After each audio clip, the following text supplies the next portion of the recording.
Asher Kingsley had never baited a hook in his life. But when he booked the remote lakeside cabin under a fake name, he wasn't looking to catch fish, he was trying to escape the noise that came with being a millionaire before 30. The world knew him as the tech prodigy who'd sold his first app at 16 and now ran an empire out of a Manhattan penthouse. But out here, with no cell signal, no board meetings, and no one asking for favors, he was just Ash. Alone. And for once, he liked it that way. Until she walked out of the water, Dahlia Monroe wasn't supposed to be there. Not in that cove, not at that hour. And definitely not looking like that sun-kissed skin. Long, dark hair dripping down her back, and fire in her eyes as she spotted Asher sitting on the dock, holding a fishing rod upside down. "You're doing that completely wrong," she said, walking barefoot down the rocks, her shorts soaked at the hem. Asher turned, startled, nearly dropping the rod. "You're not supposed to be here." "I live here," she said flatly, flicking a strand of wet hair behind her shoulder. "Monroe Bait and Tackle. My dad owns the shop on the other side of the lake. This is our property," he blinked. "I rented this place through a private listing." She gave him a look like she'd heard that excuse 100 times. "Yeah, well, whoever rented it to you didn't ask me or my dad." "You're technically trespassing." Asher stood, brushing dirt off his jeans. "Look, I didn't come here to stir anything up, I just needed a break." Her eyes narrowed. "From what, pretending to fish?" He opened his mouth, closed it, then laughed. "Fair enough." She looked at his hands clean, no calluses, his clothes designer even if casual, and the watch on his wrist. No one wearing a $20,000 watch came up here to fish. "You're not from around here," she said. "Sharp observation," he replied, stepping aside as she walked past him onto the dock. "I come here every evening to clear my head," she said. "This cove's kind of sacred, so don't ruin it." He watched her sit at the edge of the dock, feet dangling above the water, her presence both bold and peaceful. She didn't ask who he was, didn't recognize him, and for some reason that made him want to stay. "I'm Ash," he offered. "Dahlia," she replied, not looking at him.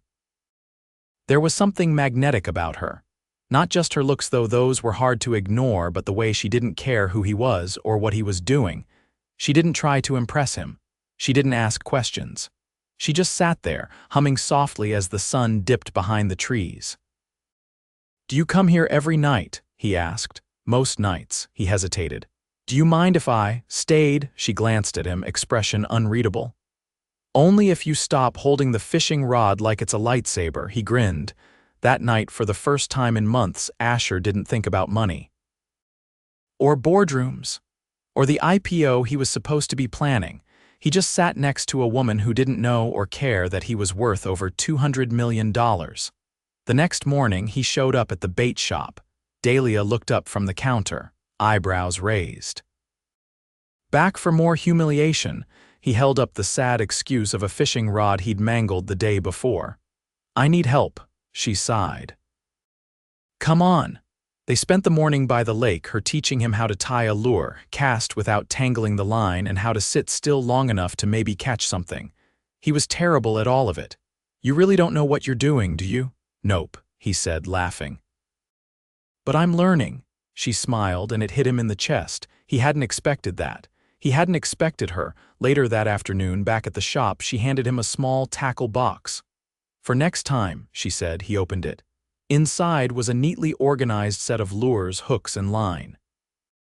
But tucked in the corner was a tiny paper note. "You owe me ice cream," it read. He looked up. Her cheeks were slightly pink, but her chin was lifted, eyes daring him to say no. "You like vanilla or chocolate?" "Mint chip," she said, grabbing her keys. They drove in his black Range Rover. She made fun of how clean it was and stopped at a tiny roadside stand that served cones bigger than her face. She laughed when he got ice cream on his shirt, and he didn't even care. For once, he wasn't trying to be anyone, not Asher Kingsley, just Ash. They sat on the hood of the SUV, watching the lake shimmer across the road. "So what do you do, Ash?" she asked casually, licking her cone. He hesitated. "I work in tech," he said. She raised a brow. "That's vague." "I like it that way." She stared at him for a moment. You're hiding something, he smiled. Aren't we all? They didn't kiss that night, but the air between them shifted. There was something there now, something real. He started showing up every day, sometimes with coffee, sometimes with questions about fishing, sometimes just to see her. "You're not really here to fish, are you?" she asked one afternoon as they sat at the dock, toes in the water. "I came here to get away." "From what?" He looked at her, heart pounding. "Everything." And somehow, as the days passed, Dahlia became the only thing that felt real in a world he'd built with code and contracts. She didn't care about money or headlines. She cared about the fish in her lake, the old man who came into the shop for worms, and whether the night sky would be clear enough to see stars. He was falling for her. Fast. But he hadn't told her the truth yet, and that lie, tiny at first, was starting to grow. Dahlia didn't usually open the shop on Wednesdays, but that morning the bell above the door jingled before she could flip the closed sign.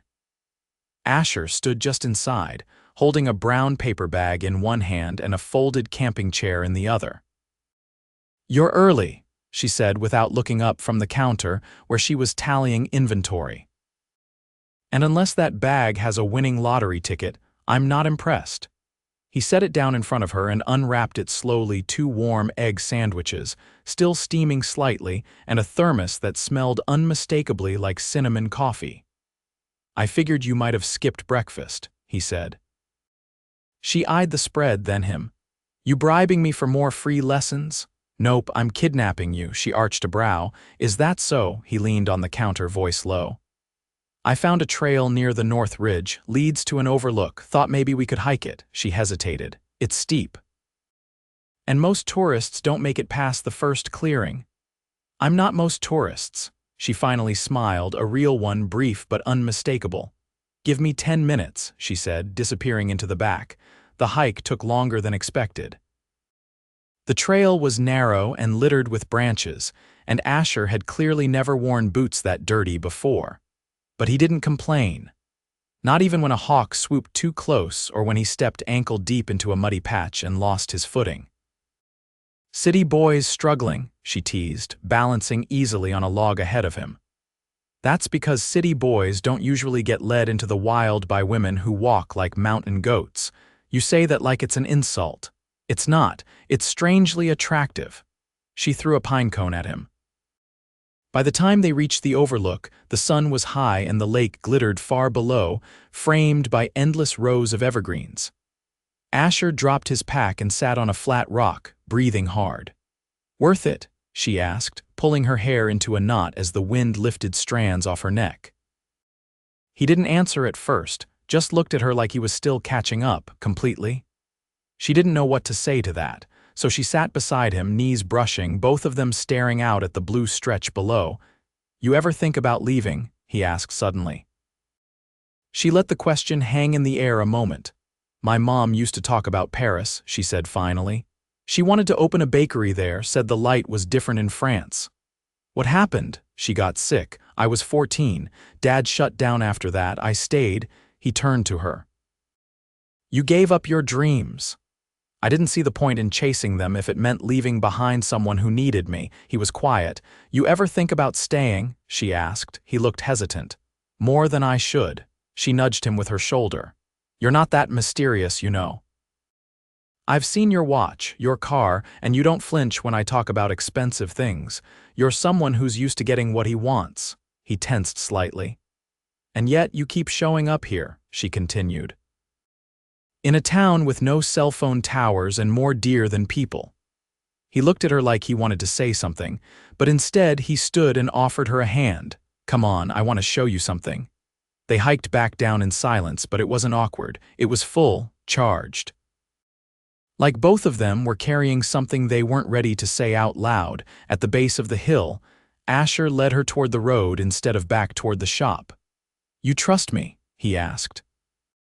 "I'm either about to be impressed or kidnapped." He opened the passenger door to a sleek black convertible that hadn't been there earlier. She glanced at the vehicle, then at him. "You switched cars?" "I had it delivered. Figured it fit the occasion." "Which is, you'll see." They drove for half an hour, winding through back roads she hadn't taken in years, until they reached a clearing Dahlia hadn't visited since childhood. In the center stood the crumbling frame of a gazebo, overgrown with ivy and moss. "I used to come here with my mom," she said quietly. "She loved this place. I found it on an old map in the bait shop, figured you might know it." She looked at him, confused. "Why go to all that trouble?" He didn't answer right away. "Just walked to the center of the gazebo and turned to face her. Because you matter. And I wanted to remind you of something good." Her throat tightened. She took a step forward, unsure if it was gratitude or something harder pushing behind her ribs. Then he reached into his bag and pulled out a small glass jar. Inside, tiny lights flickered fireflies, captured but unharmed. "I remembered what you said about the stars not always showing, so I brought some of our own." She blinked, stunned. "You really did all this?" "I wanted to give you something you hadn't had in a long time, a moment for yourself, without anyone needing anything."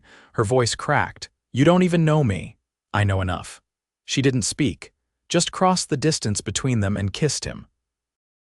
It wasn't soft, it wasn't careful. It was months of unspoken truths, years of buried dreams, and days spent pretending they weren't falling. When they finally pulled apart, she rested her forehead against his. "You're not just some guy on vacation, are you?" "No," he whispered. "I'm not." "Then who are you?" He took a breath, but the words didn't come. She stepped back, eyes narrowing. "You're scared." "Not of you," he said. "Of what happens when you find out. Then maybe you should tell me before I find out on my own." And with that, she turned and walked back toward the car. He stood alone in the gazebo, fireflies glowing at his feet, and realized he wasn't running from the world anymore. He was running out of time. Asher didn't sleep that night. The cabin, once a silent refuge, now echoed with the weight of what he hadn't said. He'd built empires out of algorithms and vision, but when it came to Dahlia, he couldn't even speak the truth. By morning, he'd made a decision. He drove into town, not toward the bait shop he knew better than to ambush her, but toward the town library. A single-story brick building with flaking shutters and a crooked sign that read Monroe Branch, though no one ever seemed to know why. Inside, the air smelled of paper and lemon polish. He found the local newspaper archives and pulled up a dusty binder that hadn't been touched in over a year. There it was, a profile on Dahlia's father. Local veteran keeps fishing tradition alive. A photo showed him with Dahlia behind the shop, both smiling wide, years younger. Asher stared at her face, same eyes, same defiance. But there was something else there, something unguarded. He closed the binder and left. At the hardware store, he bought lumber, nails, and 3 cans of dark cedar stain. The owner raised a brow as he rang it all up. "Building a boat," the man joked. "No," Asher replied. "Fixing something that matters." By noon, he was behind the bait shop. The old dock, warped, splintered, and half-submerged, had clearly been abandoned. Weeds grew between the planks and rusted nails jutted in dangerous angles. He rolled up his sleeves, pulled the blueprints from his back pocket, and got to work. He didn't see Dahlia until the 3rd day. She stood at the edge of the lot, arms crossed, her face unreadable. "You planning on tearing down my family's dock without asking?" He didn't look up from the post he was driving into the ground. "I'm rebuilding it. It's not safe. You should have told me." "I didn't think you'd want to talk." "I don't. But I want to understand." He straightened, wiping sweat from his forehead with the back of his hand. "You said your mom loved this lake, that she brought you here. I figured the dock mattered. You can't fix things with nails and wood, Ash. I'm not trying to fix you, Dahlia. I'm just trying to show you that I see you." She looked down, jaw tight. "What are you hiding from me?" He dropped the hammer. "My name isn't Ash Walker, it's Asher Kingsley." Her eyes snapped up. "Kingsley?" He nodded. "I built a tech firm in New York, sold it before I turned 22. I've spent the last few years pretending money could outrun loneliness." She was silent for a long time. Why lie? "I didn't want to be the guy everyone Googles.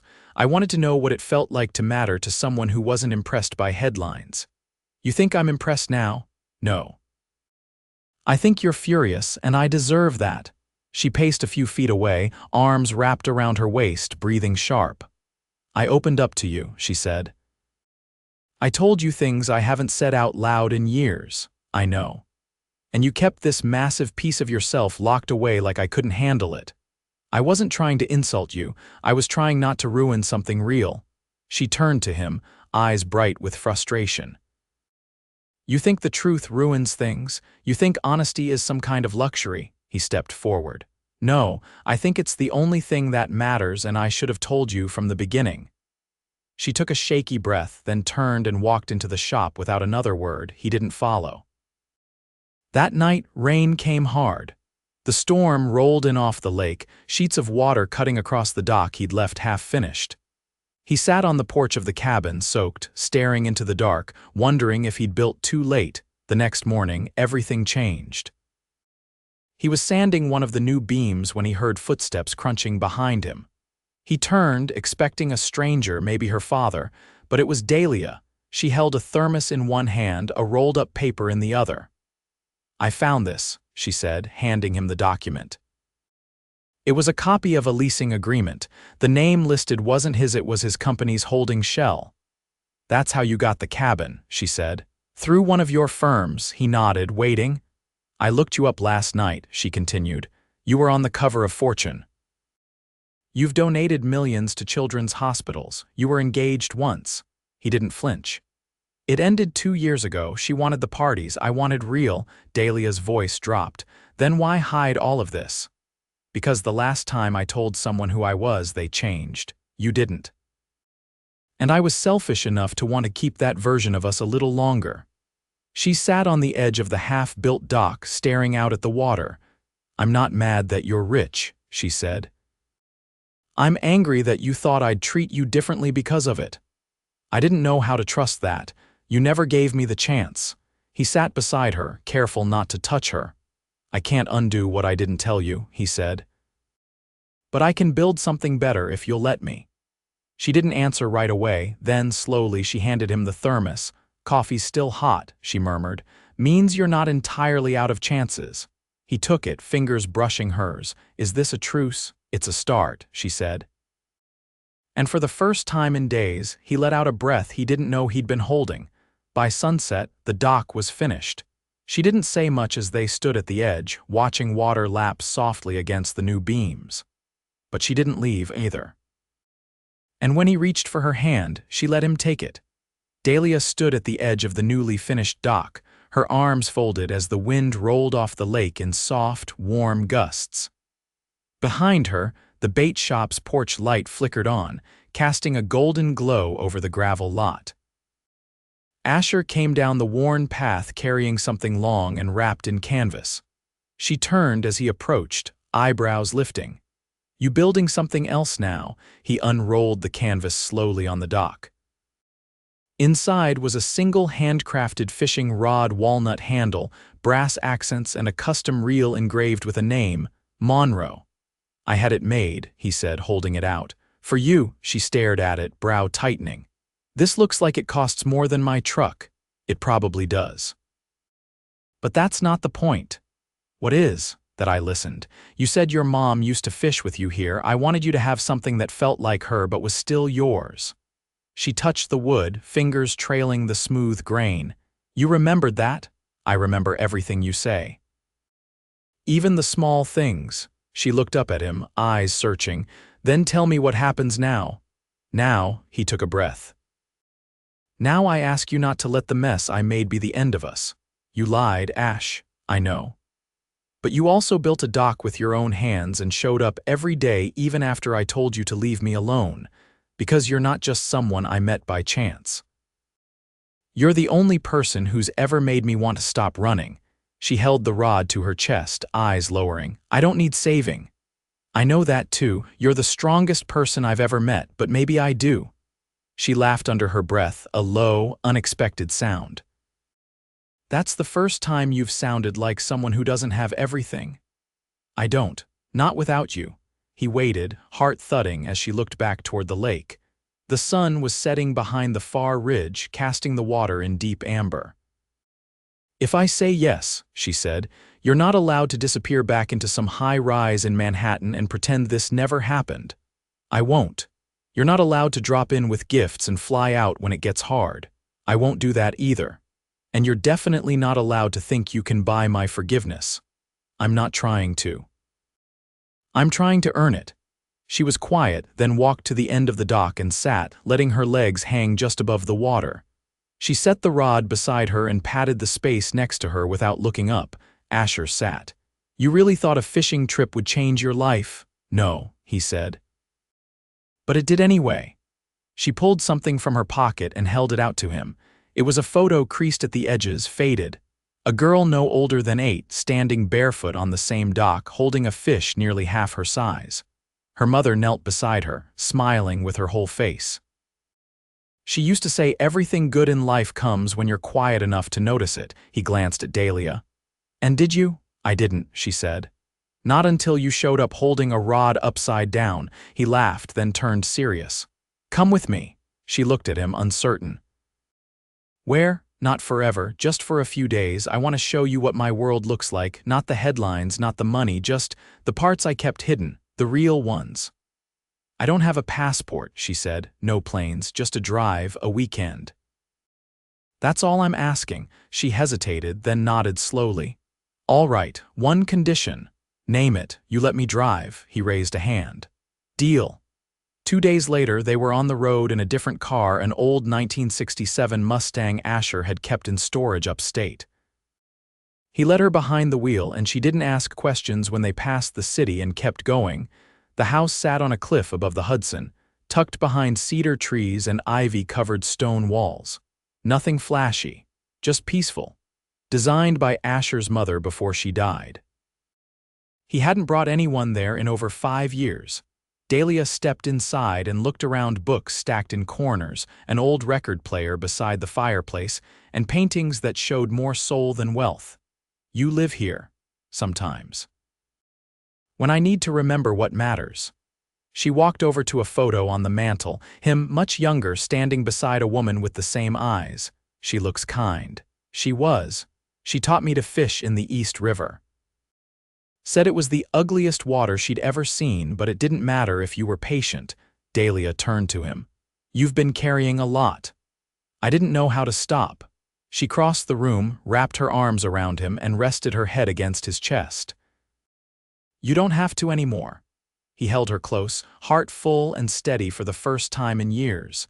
When they returned to the lake 2 days later, the bait shop had a new sign on the front, hand carved, painted with care. It read, "Monroe and Kingsley." Dahlia stood beside him, arms crossed, watching the townspeople pass by with curious smiles and raised brows. "You sure you're ready for this?" she asked. "I'm not just ready," he said. "I've never been more sure of anything." That evening, the dock lit up with lanterns. Music played gently from a speaker as neighbors gathered with folding chairs and coolers. Asher stood at the edge, watching Dahlia laugh with the town librarian, her hair glowing in the soft light. He walked to the center of the dock, tapped a glass, and waited until the noise faded. "I came here to disappear," he said. "But instead I found the one thing I didn't know I needed, someone who challenged me, saw through me, and still stayed." He turned to Dahlia. "You made me remember who I am without the money, without the noise, just me. And I don't want a life that doesn't have you in it." He pulled out a small velvet box, opened it, and held it out. Inside wasn't a ring, it was a key. To the house, to the car, to anything I've ever called mine. Because none of it means anything unless it's yours too. She stared at it, eyes wide. "You're not asking me to marry you. I will when you're ready. But right now, I'm asking you to stay." She stepped forward, took the key, and curled it tight in her palm. "I already did." The crowd erupted into cheers, but Asher barely heard them. He pulled her in, kissed her slow and certain, and knew in that moment he'd never leave again. He'd come to the lake alone, with nothing but silence and a heart full of noise. Now he had the only thing that ever made sense, her. The first frost came early. Dahlia stood on the back porch of the bait shop, wrapped in one of Asher's thick flannel jackets, watching her breath fog in the morning chill. The lake had gone still. its surface smooth as black glass, and the dock stretched out before her, solid and waiting. Inside, she could hear her father humming a habit he'd picked up again after months of silence. He was sorting tackle boxes for the first time in years, his hands steady, his eyes clearer than she'd seen them since before her mother passed. Asher emerged from around the side of the building, carrying 2 steaming mugs. "You're up early," he said, handing her one. She nodded. "I didn't sleep much." He leaned against the railing beside her, looking toward the water. "Cold, a little." He pulled her closer without asking, tucking her under his arm. She let herself lean in, the comfort of it so familiar now it barely registered, but her mind was still turning. "I've been thinking," she said. He didn't speak. "I want to reopen the shop, not just for bait and tackle. I want to add kayak rentals, maybe guided tours. I've been sketching out ideas." He turned to her, surprised. "You're serious?" "I am. I think there's more here than just worms and hooks." His expression shifted, something proud lighting his features. "You're brilliant, you know that." "I try," he hesitated. "I was offered a consulting role last week, remote, flexible hours." She looked at him, a slow smile forming. "You took it?" I said I'd think about it, but I already knew the answer. She tilted her head. "Which is, I'm staying." She didn't ask him to explain. She didn't need to. Instead, she reached into her pocket and pulled out a folded piece of paper. He unfolded it carefully. It was a business license application with both of their names printed across the top. "You think you can handle working with me?" she asked. He laughed. "I'd be more worried about whether you can handle working with me. I'm tougher than I look. You're everything I didn't know I needed." She leaned up and kissed him, soft and sure, then pulled back just enough to whisper against his lips, "Good. Because I don't plan on letting you go." Later that afternoon, the town held its autumn fair. It was small, just a few stalls, a hayride, and a pie contest judged by the mayor's notoriously picky wife, but it filled the square with warmth and noise. Dahlia wore a crimson scarf she'd dug out from the back of her mother's closet. Asher threaded their fingers together as they walked past booths selling hand-carved ornaments and maple syrup. They stopped at the cider stand, where the librarian handed Asher a cup with a knowing look. "You sticking around, city boy?" He squeezed Dahlia's hand. "For good," the librarian grinned. "Took you long enough." Asher drove them back just after sunset, the sky streaked with violet and gold. The Mustang's engine purred beneath them, and the wind caught her hair as she leaned her head back, smiling at nothing. He glanced over. "What? I never thought I'd end up with someone who can't tie a lure without nearly losing a finger. I never thought I'd end up with someone who calls me out every time I try to impress her." She laughed. "You're lucky I like a challenge." By the time they reached the shop, the porch was glowing with candles. Dahlia's father stood beside the door, holding a key. "I thought you two might want to see something," he said, handing it to her. She frowned. "What is this?" He nodded toward the side building, the old storage shed that had been boarded up since she was a teenager. Asher unlocked the door and pushed it open. Inside, the space had been cleaned, painted, and transformed. A new wooden counter ran along the far wall, lined with cubbies for gear. Fishing rods hung neatly from ceiling hooks. And in the center of the room, a small desk with 2 chairs sat beneath a hand-painted sign. Monroe and Kingsley, Outfitters and Lake Tours. Dahlia turned slowly. "You did this?" Her father cleared his throat. "Asher did most of the work. I just made sure he didn't electrocute himself." She looked to Asher, eyes wide. "You said you had plans," he said. "I just wanted to make sure you had a place to start." She walked to the center of the room, turned in a slow circle, and then looked at both of them. "This is home." That night, the 3 of them sat out on the dock, wrapped in blankets, sipping cider Asher had reheated on the stove. The stars came out one by one, brighter than they'd been all season. Dahlia rested her head on Asher's shoulder. "I used to think staying meant giving up. That if I didn't leave this place, I'd never find something big enough to matter. And now I know the biggest things don't feel big at first, they just feel right." He kissed the top of her head. "You're the best thing that's ever happened to me. You're not too bad yourself." Down the dock, her father snored softly in his chair, the blanket slipping from his knees. Asher chuckled. "Remind me to build him a proper recliner." Dahlia smiled. "You're going to spend the rest of your life building things for people, aren't you?" He turned to her, serious now. "Only if I get to build them with you." She reached for his face, brushing her thumb along his cheek. "I'm yours, no matter what we build. No matter where we are." And just like that, the lake wasn't just a place he'd come to escape. It was the place he'd found everything: the dock, the shop, the girl who changed everything. They didn't need a ceremony to know they were already bound together. They had roots now. And a future that stretched wider than the water before them. A year later, the Monroe and Kingsley shop had become the heart of the town. Tourists came not just for the lake, but for the stories. For the couple who ran guided tours by day and hosted bonfires by night. For the man who traded a penthouse view for the stars, and the woman who turned grief into something that grew. There was a baby's breath bouquet drying beside the register. A photo of Dahlia's mother now framed above the counter.